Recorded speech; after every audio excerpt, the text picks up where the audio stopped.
Millions of American jobs start right here. America's farmers export over $100 billion of crops and products. We have the #1 trade surplus of any American industry. It's as true today as it has been for generations. America's farmers grow America. Brought to you on behalf of America's farmers by Monsanto. Congressman Steve Daines from Montana, thanks for joining us. Thanks for having me. You've been successful in business for several years, so what was your motivation to run for Congress? Well, I've been in business for the last 28 years, and so I have a little different resume than most of the folks up here on Capitol Hill. I'm a fifth-generation Montanan. My great-great-grandma homesteaded, in fact, up in northern Montana, and they were wheat farmers there. And but Cindy and I are the parents of 4 children, and very concerned about their future, the direction this country's headed, and ensuring that we bring kind of some common sense Montana values back to the city of Washington. Montana is the largest, our agriculture is the largest industry in Montana, I believe. So what do you hear the most from the producers in your state? Well, I spend a lot of time with our producers because there's one thing that's great about ag is that they're producing something. And anymore in this country, they're becoming fewer and fewer producers. But ag is one of those critical producers. You know, if we can't feed ourselves and feed the world, then we have a big problem. But there's a couple things I'm hearing as I'm spending time out in farms and ranches across Montana. Certainly one is getting the Farm Bill passed. Just essential, putting some certainty there. Washington, D.C. creates so much uncertainty. It's self-inflicted, and the people that suffer are the farmers and ranchers across our country. I think also it's important that we find ways that we can pass on our farms and ranches to the next generation. You know, I was happy to see the outcome of putting some certainty in the death tax. I think it could have been better, but it's a good start. Put some certainty back in it.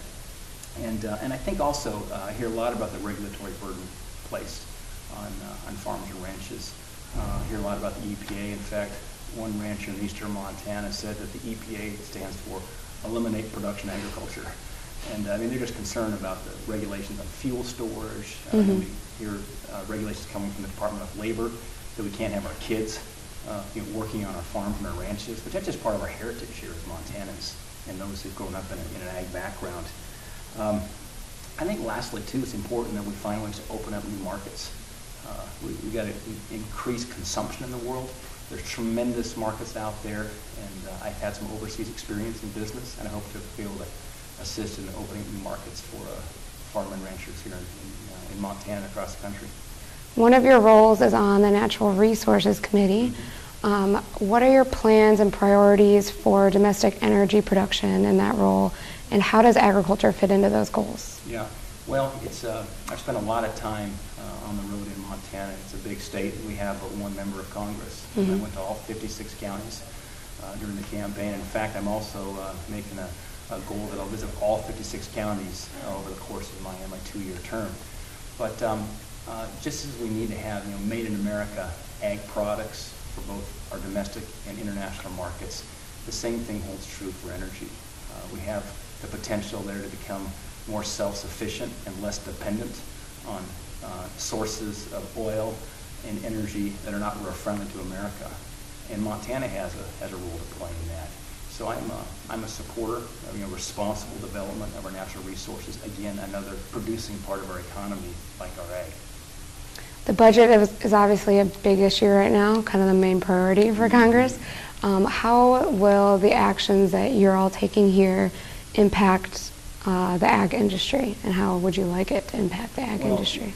One of the, I so much appreciate the values that our producers have. Their values of believing in working hard, believing in working hard for the next generation, raising our kids to be producers and hard workers. But frankly, it's unfair to the next generation what's going on here in Washington, where we are running these huge debts, these huge deficits, $16.4 trillion of debt.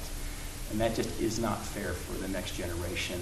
And I'm back here standing up for the hard-working taxpayers, ag producers, small businesses that are seeing that Washington spends more than they take in. But back on the home farm and the home ranch, we know that if you keep spending more than you take in, you're out of business. We need to apply these same kind of common sense values that we know is true in business and in the ag community and bring it back to Washington. Can you give us or share some of your past experiences that might be unique to you and how you think that'll help you here? Sure. Well, it starts out at being, a dad of 4 kids. It's certainly a great experience. Cindy and I have been married for 26 years. But, again, my career was in business. The last election I won before I won this race for Congress was student body president of Bozeman Senior High School in Montana. And so I didn't grow up, consumed by politics. I knew it was important, but I was focused on raising my family and growing jobs and growing businesses. One of those paths led overseas. I spent some time working over in Asia, actually, for an American company driving export markets.